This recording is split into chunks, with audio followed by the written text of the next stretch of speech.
కొత్తగా ఒక water tank వచ్చింది. ఈ వాటర్ ట్యాంక్ రావడానికి కారణమైన సౌత్ కొరియా హెడ్ అయినటువంటి యాన్స్ సార్ కి, తర్వాత కంట్రీ హెడ్ అయిన Sandeep sir, manager sir Harshan sir and madam Sushmita madam, మళ్ళీ సభ వేదికను అలంకరించిన పెద్దలు ఆఫీసర్లందరికీ చాలా కృతజ్ఞతలు.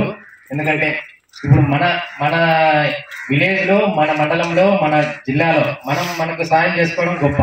అలాంటిది వేరే దేశం సౌత్ కొరియా నుంచి వచ్చి మనకి ఇంత సహాయ సహకారాలు అందించి మనకు ఒక వాటర్ ట్యాంక్ నిర్మించి ఈరోజు మనకు నీటికి కరువు లేకుండా చేసిన మన సార్ వాళ్ళకి మరొకసారి ధన్యవాదాలు మనం ఖచ్చితంగా తెలుసుకోవాలా. దీంతో పాటుగా సార్ ఇప్పుడు మన మేనేజర్ సార్ మాట్లాడుతూ చెప్పాడు, ఈ వాటర్ ట్యాంకే కాదు, ఈ ఊళ్ళో మిషన్స్ కూడా ఇచ్చాము, పిల్లల్ని కూడా ఒక 100 వరకు పిల్లల్ని కూడా చదివిస్తున్నామని సార్ ఇప్పుడే నాకు తెలిసింది.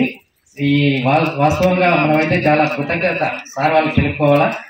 ఈ విషయాన్ని మీరు కూడా, నేను మాట్లాడుతున్నట్టే మన విలేజర్స్ కూడా 2-3 మాట్లాడి, మీరు మాట్లాడే మాటల్లోనే సార్కి వాళ్ళకు కొద్దిగా సంతోషం కలిగిస్తారని నేను కూడా కోరుకుంటూ మరొక